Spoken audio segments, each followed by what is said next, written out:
Namo tassa bhagavato arahato samma sambuddhassa. Namo tassa bhagavato arahato samma sambuddhassa. Namo tassa bhagavato arahato samma sambuddhassa.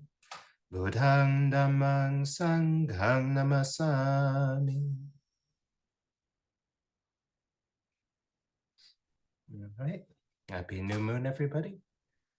And on the Uposatha days, the Buddha allowed for the monks to give a Dhamma talk.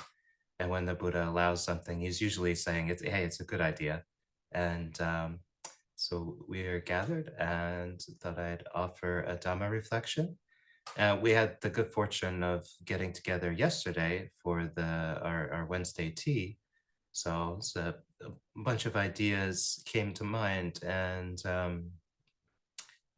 I realized, thinking about the various things that we were talking about, that actually there's a particular reason why I have the perspective I do about a number of things, and it's kind of intrinsic actually to something that's passed along in Theravada Buddhism. And it's not universal. It's something that's taught and acquired and passed on from one good person to the next, just like in that Dhammapada verse. And it's not until you really get acquainted with it that you realize how important and foundational it is. It's been there since, well, just about the beginning. And this is our triple refuge, the essence of what Buddha, Dhamma, and Sangha stand for and mean. And because I know the epithets and I go over them and I chant them twice a day, every day for pretty much the last 15 years, it's really sunk in. Some days 5, 6, 7 times. It depends on if there's a ceremony going or something. But it's not a rite and ritual. If I were only given like a very short amount of time to try to convey the most essential parts of what Buddhism is all about, I'd be like, okay, well, it's got to be this. It's got to be Buddha, Dhamma, and Sangha, because that's what you see in all of the major traditions of Buddhism. That's the one thing we can all agree on is Buddha, Dhamma, and Sangha. There might be other things in there, but this triple gem and the epithets, the descriptors for each of these, Buddha, Dhamma, and Sangha, are passed along from one good person to the next. To preface that, I want to just bring a little attention to how difficult it is to communicate an idea like enlightenment. Yeah. And so this goes right back to the beginning as well. It's very hard to describe what it is we're doing, right? It's very hard to describe why it is we have faith in the triple gem. And I thought, one example of communication is this symbol here. And I'd say, do you know what this symbol means? And chances are, if you speak English and you have access to the internet, then you've encountered this symbol. But it wouldn't be right for most people to say that they know what it means, because you don't. You know what it's used for.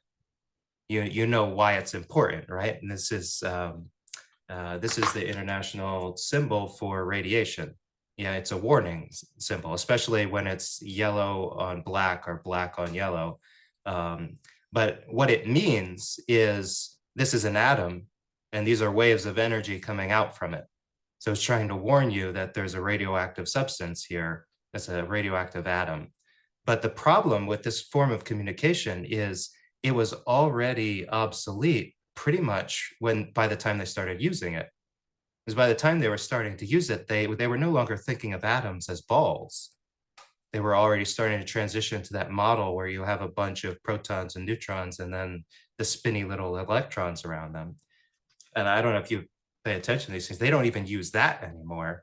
Now they have probability clouds and quarks and muons and all of these things.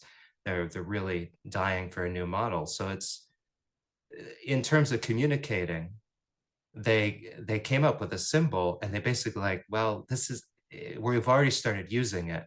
So this means radiation. Yeah, this is when we'll use this.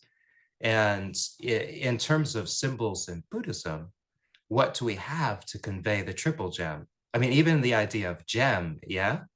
Why do we use gem? Well, I mean, it's not because it's not because they're sparkly. It's, it's not because they're rare necessarily. There's millions and millions of Buddhists in the world. What we're trying to convey with that symbol is that they're precious, they're valuable. Yeah. And the Ratana Sutta, the Gem Sutta, is really based along that idea. It says in its refrain, it's like these are a rare and precious gem to be found in the world. It's talking about the Buddha, Dhamma, and Sangha. Yeah, so this is our symbology for this, is to try to convey that these things are valuable, they're precious, are worth attending to. But in the beginning, probably the first time that there was ever an attempt to convey enlightenment really was a lot like that symbol. Yeah, it was very affected by time and place. So the Buddha sat down with five practiced, ascetics who had been doing meditation and austerities in the woods and who really trusted him. And he said, these two things are not to be pursued by one who has gone forth. So he was talking right to samanas. He said the way of sensuality and the way of self-mortification. These are not to be done. These are not profitable. But by avoiding these and practicing the middle way, you will attain supreme enlightenment like I have. And so this would make sense to a samana who's living in the woods and who's seeking enlightenment. But for the vast majority of people, you go out on the street and you'd be like, don't practice the way of sensuality or self-mortification. And they're like, what? I'm not practicing self-mortification, so I think I'm good, maybe.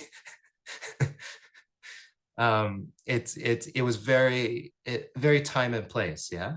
And that was the first attempt to convey what the Buddha was trying to convey, and it worked. It was effective in that time and place, but very soon after, it was less and less effective as the Buddha kind of continued out into the world and met different people. Um, the Vinaya Pitaka, the collection we have in the Pali Canon around the monk's discipline, actually pays a lot of attention to these firsts. So I was thinking about it, and one of the very first recorded times we have of not the Buddha trying to teach the Dhamma, but a disciple of the Buddha trying to teach the Dhamma to somebody new, comes right before the famous fire sermon. So what had happened was the Buddha had come around. It had come across this community of fire worshippers, and they were in three groups with three brothers as their teachers. And so the Buddha went to the biggest group with the oldest brother first, and he learned through process of experimentation that not everybody has enough wisdom to understand truth when it's like right in front of them, because the first brother was a little thick.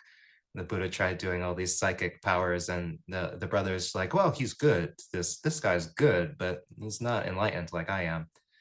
But eventually the Buddha realized he needed to work on faith. So first he put the guy in his place, and then he said, look, I am enlightened and you're not even on the right path. And that was enough to kind of shake the guy loose. He's like, wait, he's reading my mind and he can see that I still have defilements. And so he was able to time and place kind of work it out for this guy.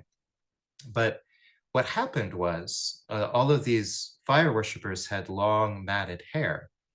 And for the Buddhist Sangha, the Buddha had the monks shave off their hair, which was a status symbol or a symbol of clinging. It comes from the lay life. You would keep your hair and take care of it. It was a sign that you were, your high society. And so the Buddha had you shave it. Everybody's going to be the same. Everybody's going to, have a shiny head. And they shaved their heads and they tossed this hair in the river. And so the other two camps of fire worshippers saw all of these scalps floating down the river, and they freaked out. There's been some kind of horrendous massacre. all of these all of these hairdos floating down the river, but they couldn't possibly imagine what had happened. And so they went rushing up the bank of the river to the first camp. And when they got there, they found all of their brothers in the holy life sitting peacefully wrapped in yellow robes with shaven heads, sitting there practicing meditation instead of practicing this austerity and sitting in saunas and, sitting around big bonfires. They found them sitting, trying to attain nibbana or cooling.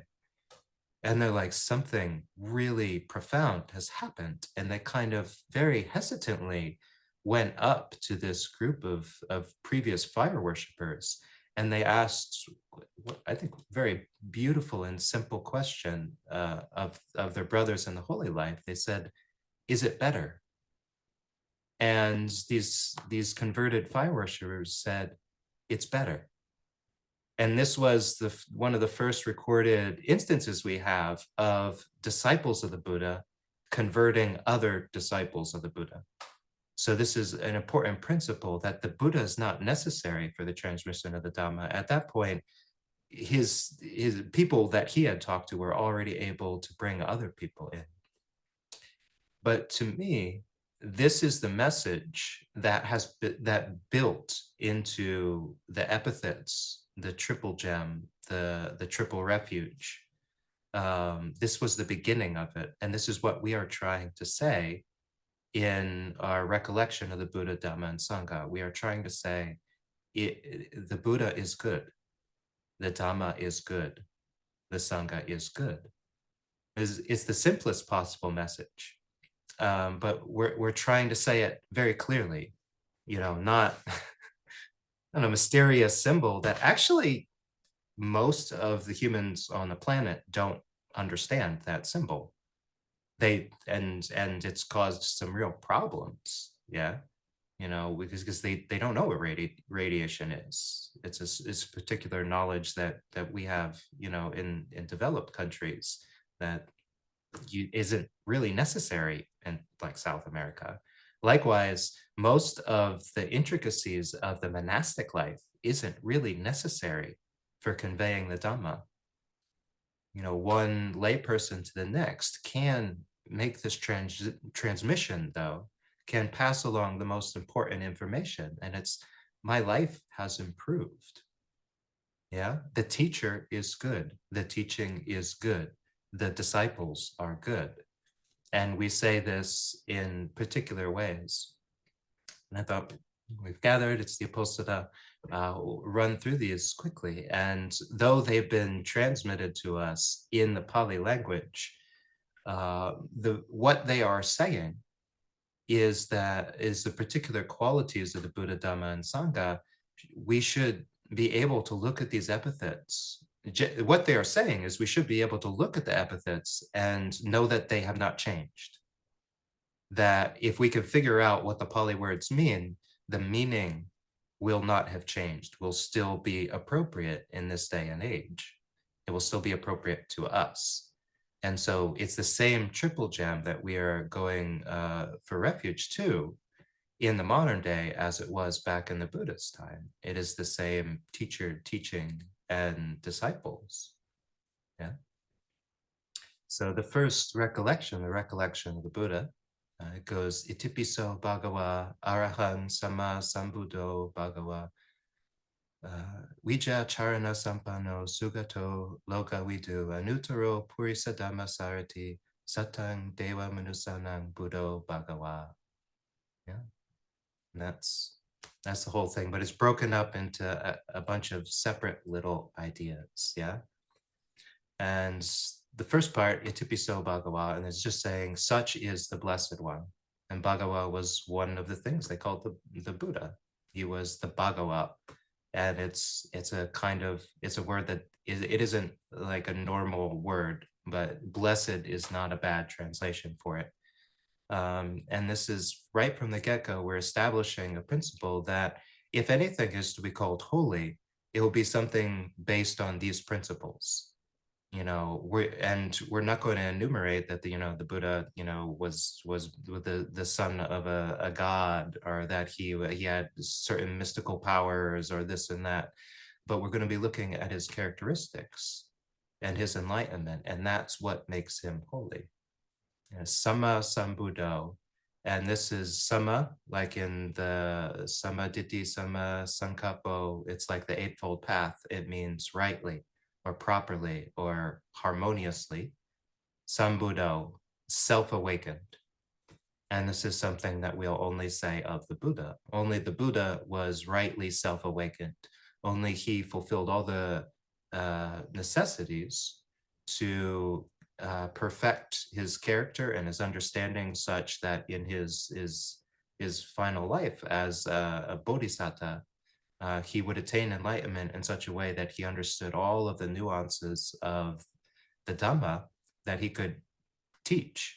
He could, bring together the Sangha, with this teaching. And that is what we call Sama Sambuddha.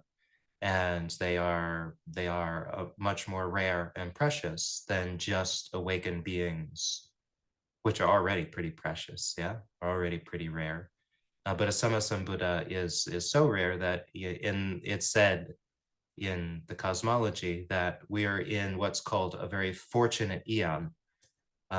Is that we get the maximum number of Buddhas in this eon, and the eon being a time from like the Big Bang, or when the universe comes into being, to when it like smashes or is obliterated, fire, wind, however it goes. We'll get 5 Buddhas, and our Buddha was the 4th. And if it's been so many billions of years, and we have so many billions of years left until the end of the universe, you still only get at the maximum 5 Buddhas, Sama Sambuddhas. But this is what we are recollecting, is the Buddha is a great teacher because he has this quality of being a Sama Sambuddha. Vijja Charana. So Vijja is knowledge or insight,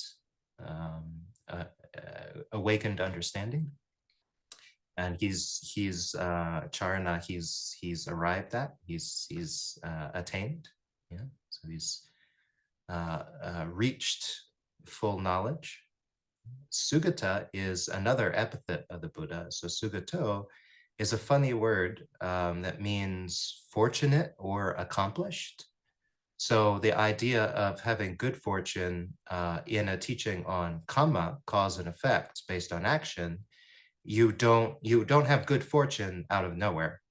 So when we are saying the Buddha was a Sugata, we are saying he was very fortunate. So he was born a prince, very intelligent, didn't have any birth defects, very well educated. Lots of things went well for him in that life. And that was also the result of having done all of these perfections and done all this work to become a Sama Sambuddha. So the two are intertwined. And that Sugata word, Sugati, is actually the word that's used for heavenly realms in Pali. It's the same word. So you go to heaven because you've done good things. You go to a Sugating Gachanti, you go to a good destination. And the Buddha in his final life was said to be in a good destination, fortunate destination. Loka we do is, we were talking about this a little bit last night, knower of the worlds, or seer of the world. And you could think of it, he sees the world in just a very straightforward way, or you could think of it in, the kind of the traditional way it's meant, in that he saw all the worlds. He could kind of understand all of the cosmos. And it's a kind of interesting thing. If you don't have psychic powers, if you don't have the knowledge of beings arising and passing away in the various realms, then you don't know, and you don't really talk in that way for the most part. And maybe you like talking about ghosts and devas and all those things, and it's fun for you.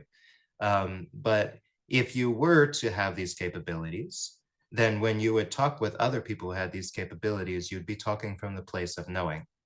It would not be hypothetical. You'd be like, "Oh, okay, over there's a hell, and over there's a heaven, and that's a being, has done good things, he's going up. That's a being who's bad things are going down."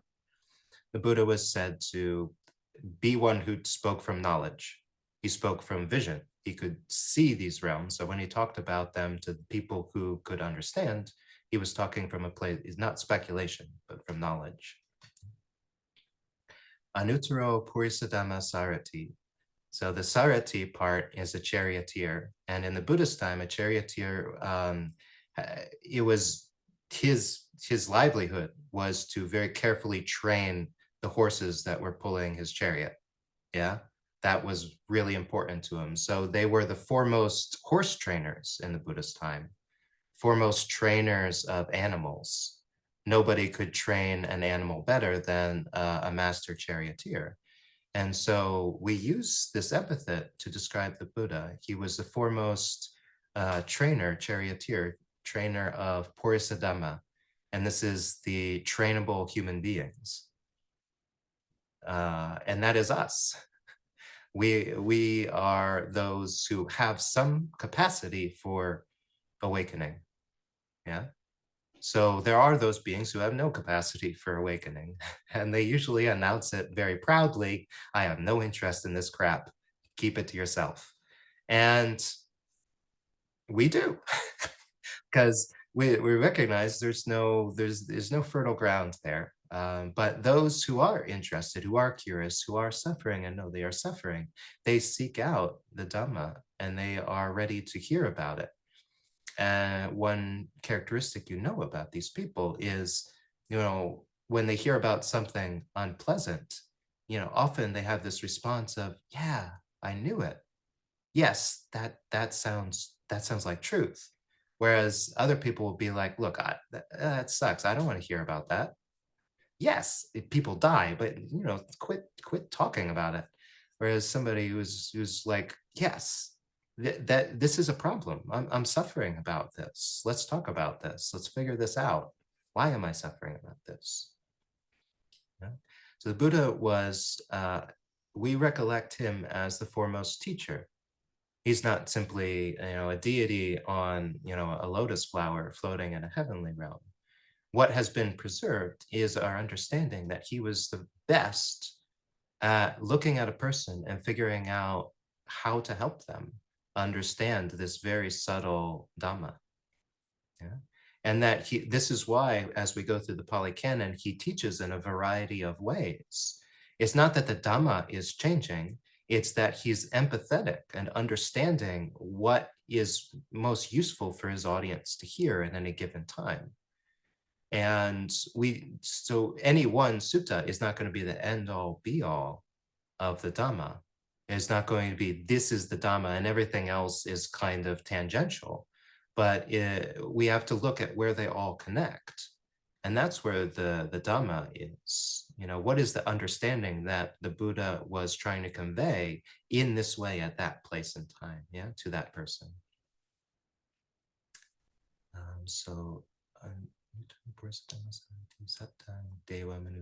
And he was the teacher of devas and manusa, us. So in some translations, we say the teacher of gods and humans, or angels and humans. And this is another, that the Buddha didn't discriminate, yeah? It wasn't that he could only teach a certain subset of people. He could teach even very powerful beings who seemingly were better off than he was. The devas are said to have ethereal bodies and can float through the sky and can manifest food whenever they want it. Brahmas are said to not even need bodies, so they can just materialize wherever they're thinking, and it shows as a bright light that's blindingly radiant and beautiful to us lesser beings. And yet the Buddha could teach these beings because it really wasn't about what form he was in. He was in a gross, squishy human body, and yet he had an understanding that they wanted, that could improve their lives. So he could teach even them.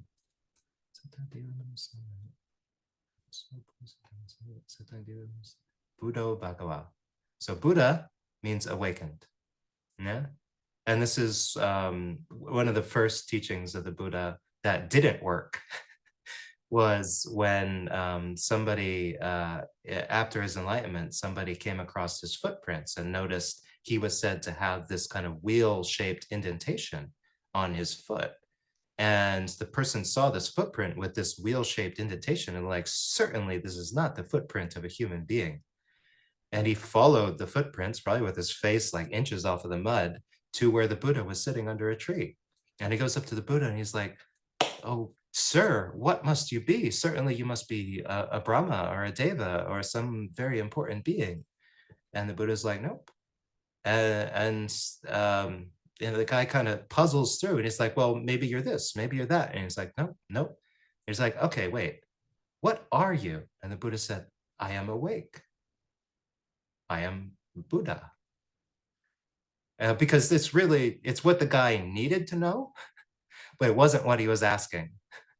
So the Buddha said, "There's nobody like me. I am attained to complete perfect enlightenment. I have no teacher."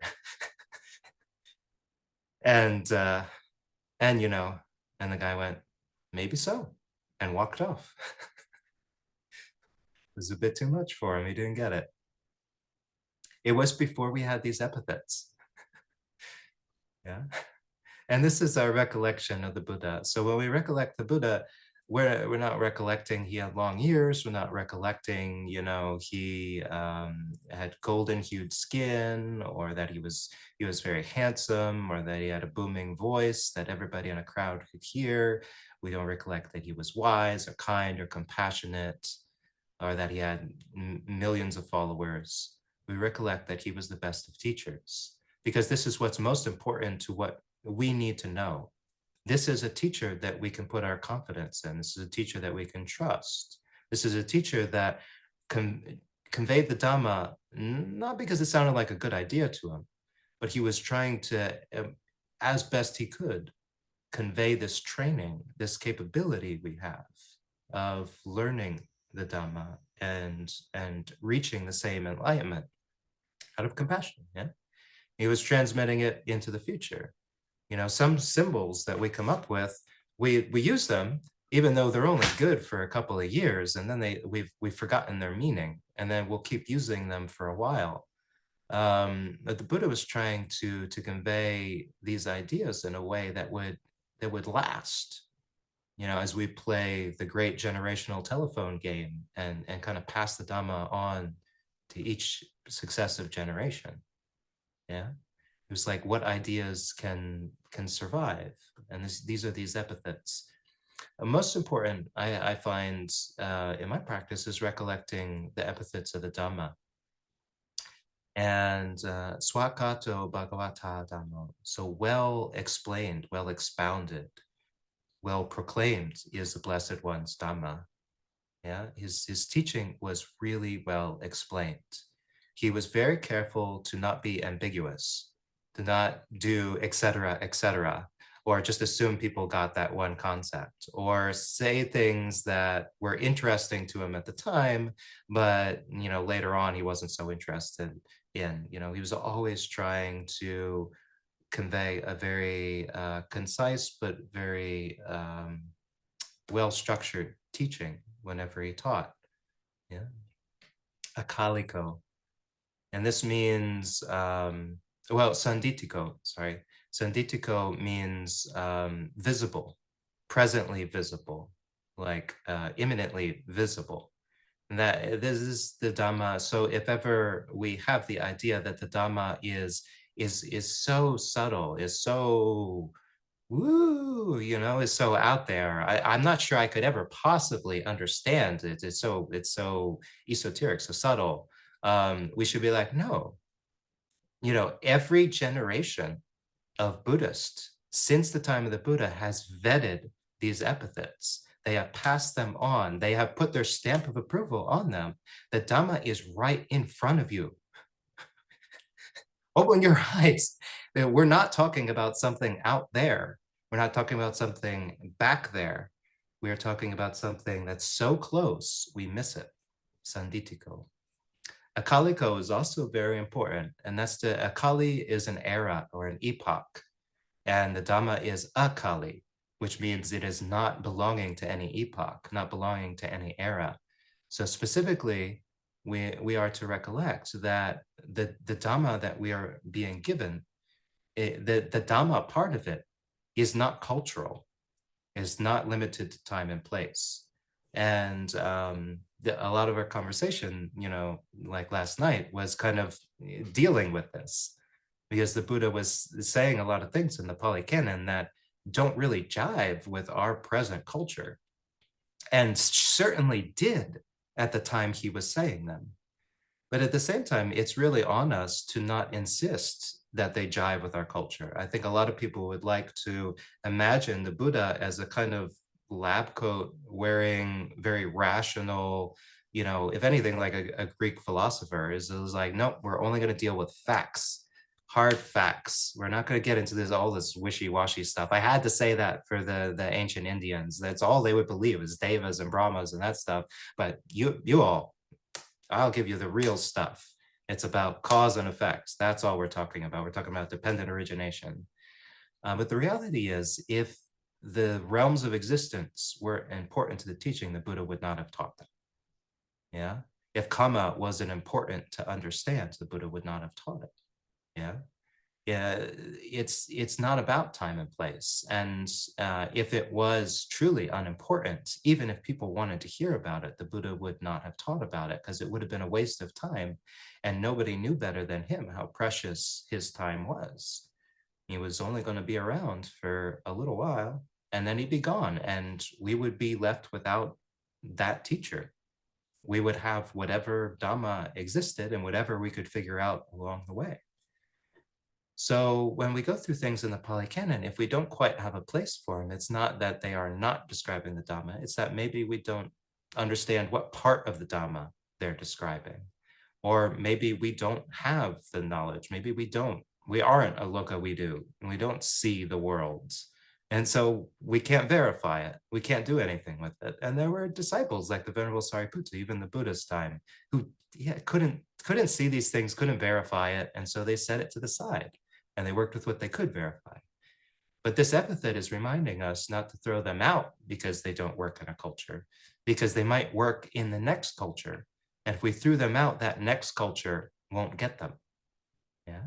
So it's not to let our own assumptions and viewpoints enter in.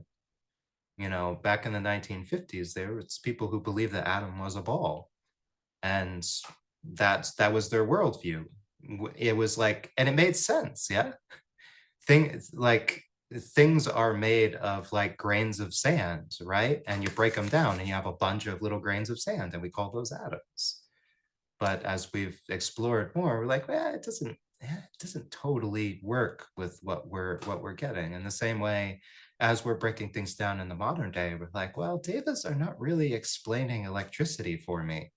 Did they have light bulbs in the Deva realms? I mean, there's some things I really need to check on. Yeah. Well, we set it aside, but don't throw it out. Yeah.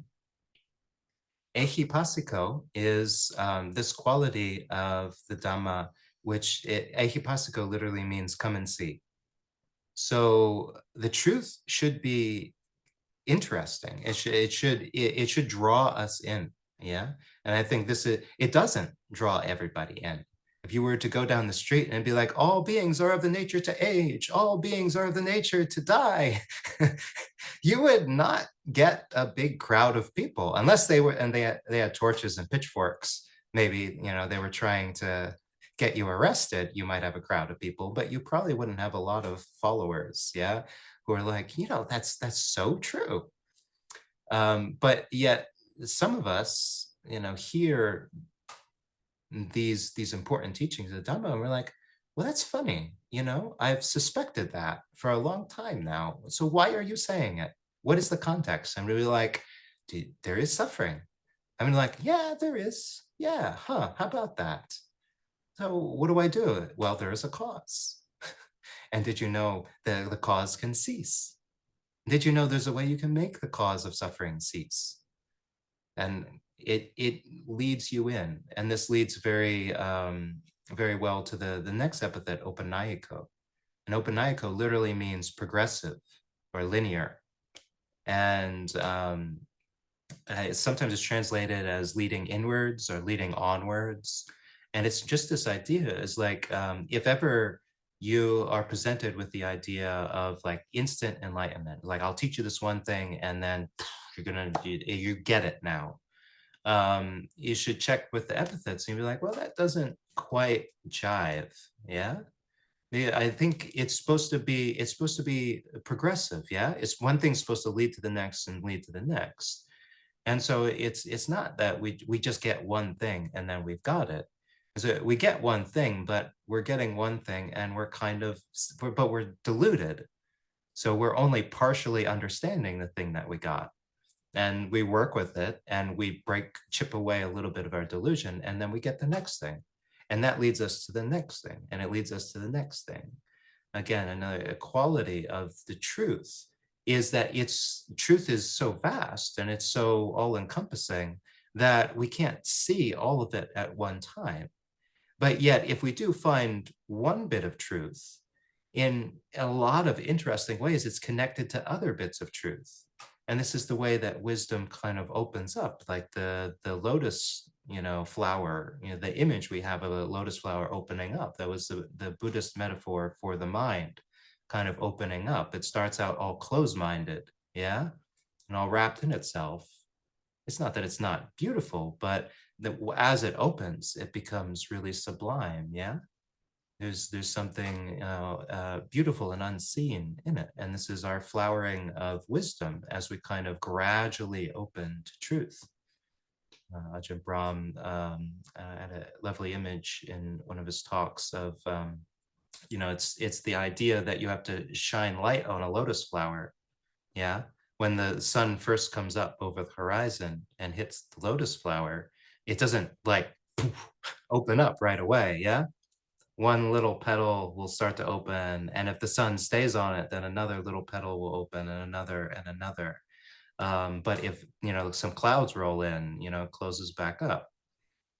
And it's the same with our minds. We've got to keep applying this light of investigation, of wisdom, of truth, to just gradually open it up. Yeah. Pachatang veditabo vinyuhi. And this is it is to be realized by each wise person for themselves, personally, individually. And so if Jim realizes the Dhamma, that's great. Doesn't fix my problems. I still have to do the work. And this is actually encouraging, but it also means that if I do the work, I get the results. Yeah. It's not that I have to enlighten everybody in my immediate sphere of influence before I get the results. It's not that I have to fix my country's form of government before I get the results. I just have to see the truth for myself, and then I will be safe. Yeah, I will be free of suffering.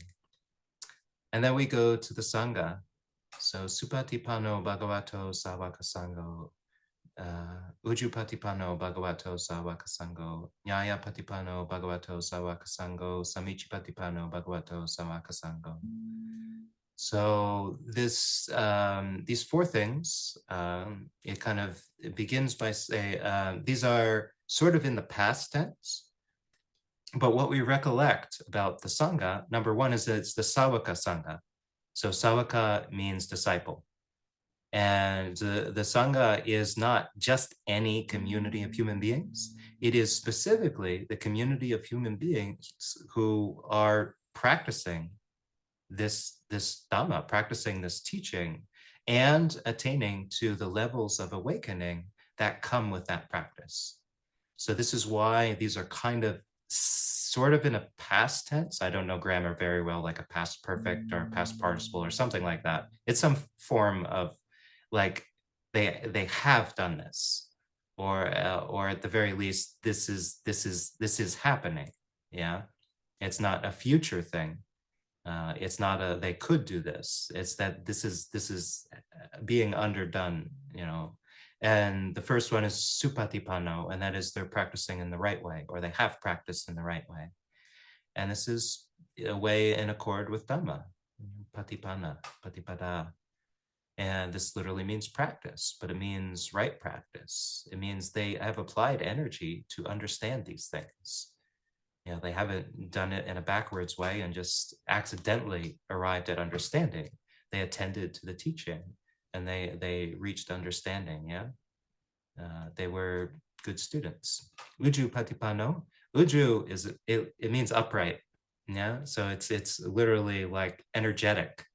Yeah, but it can also literally mean like we think upright, like a person of upright character.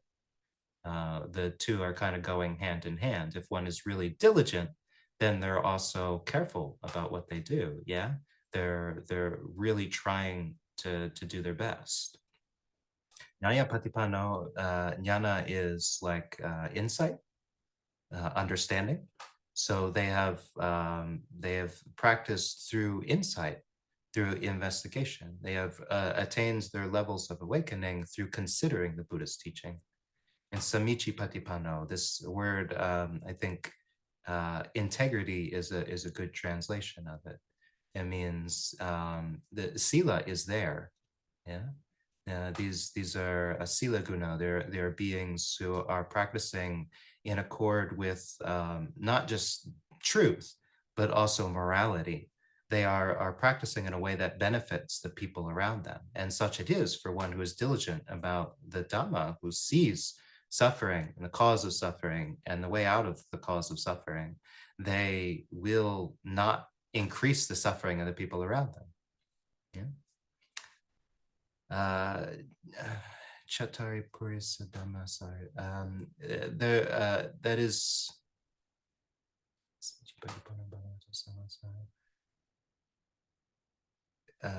that is the 4 pairs, the 8 kinds of individuals. So right here in the epithets, we are being very specific.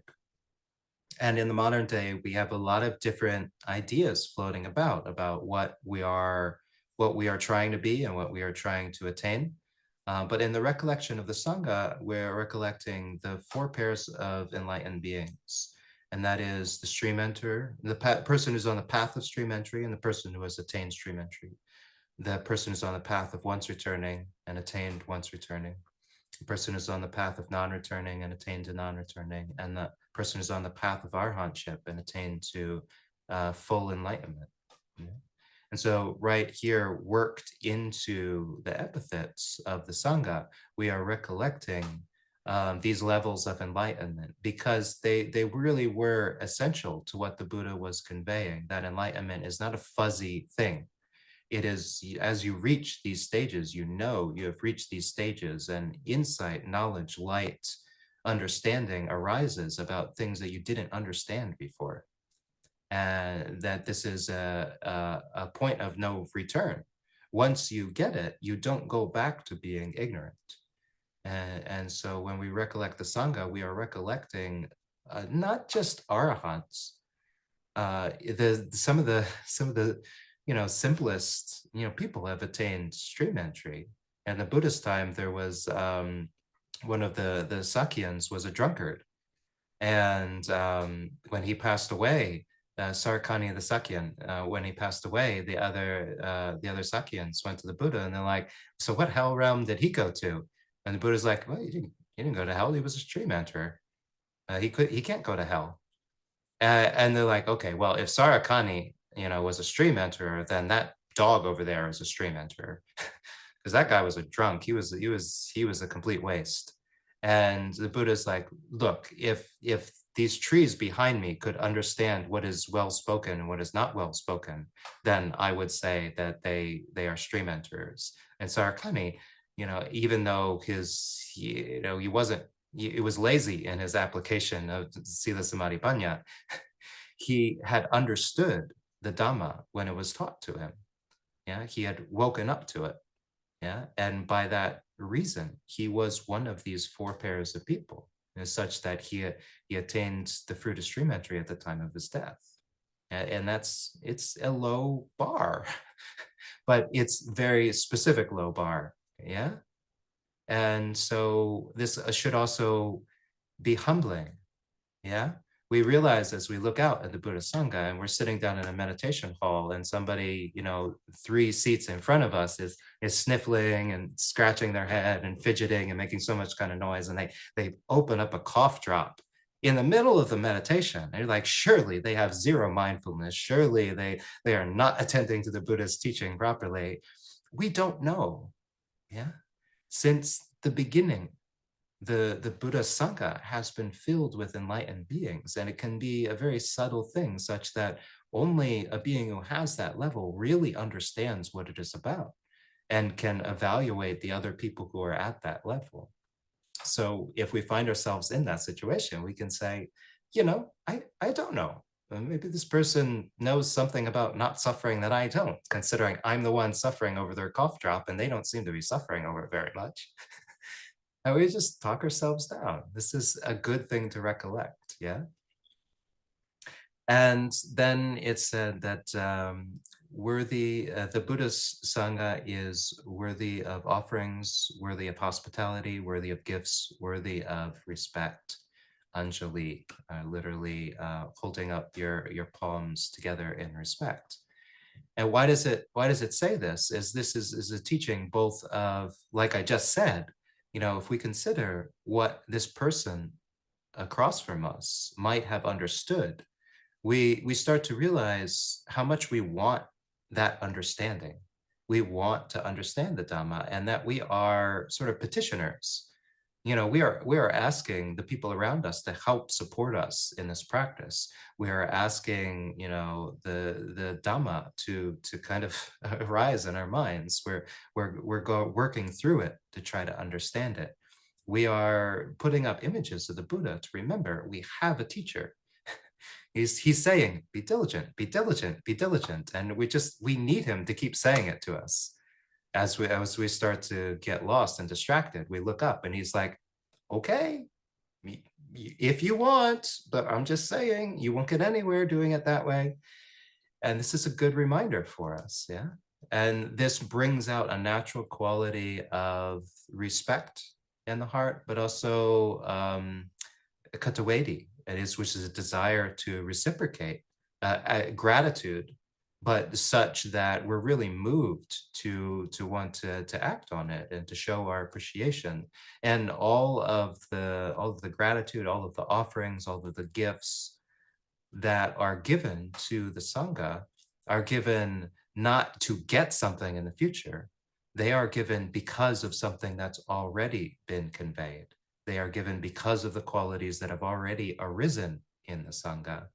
And I found this as I walked around New England with my begging bowl. As I'd go from town to town, I'd sometimes arrive in a town in the middle of the morning, and I would stand, on a corner somewhere, and I would realize that based on my own merits, as a guy with a shaved head, wearing a bed sheet, he's out in the cold, doesn't have a job, and he's standing here with a weird kind of stainless steel basket. I don't have a lot of merit that would compel somebody to come out of nowhere and put food in my bowl and feed me for the day. And yet I would stand there, and out of nowhere somebody would show up and they would have some food, and they're like, I went to Thailand a couple of years ago and I saw these monks, and it was so beautiful and so peaceful, and I couldn't believe that I was seeing one of them on this street in the middle, of this town.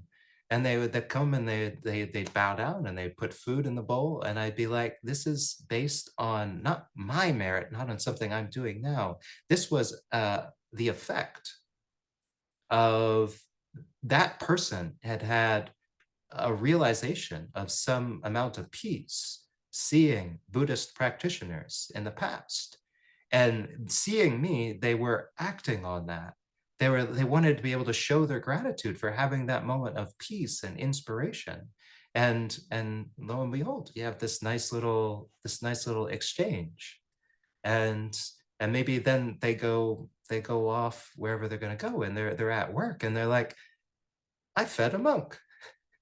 And I'd always tell people, because often stopping to give me something would make them late for work. I would tell them, tell your boss you were feeding a monk. I guarantee you won't get in trouble. And I've never heard of anybody who got in trouble for stopping to feed a monk. So just so you know. Yeah. But this is it's not simply a plug to take care of your local monastic community, or to you know, help give rides to your fellow practitioners when you're going to a meditation retreat. And this is saying that whenever you feel these things, you can reflect that you feel them precisely because of the things that you have understood in the past, the things that you have realized, the things that you have been inspired by in the past. This has already occurred, and you're just getting a chance in the present moment to act on it. But it's very funny that when you're acting on it, you are also participating in this Sawaka Sangha. You are perpetuating the Dhamma. You are, you know, bringing it further into being and carrying it on from one generation to the next. Yeah? And um, there's one last verse, and it goes, yeah, my mind is blanking. Well, it's they are an inestimable field, unsurpassable field of merit in the world. And the word that's used is literally field, like a farm field. Yeah. The idea is that if you are looking for a way to make merit, and merit, I often relate to happiness. If you were trying to do a good deed that would help you be happy in the future, then seeing a practitioner, a Sawaka Sangha, a person of the Sawaka Sangha, a Sawaka literally, if you saw them and you felt this sense of gratitude and wanting to support and help them, and you did that, this would be like planting a seed in a fertile field.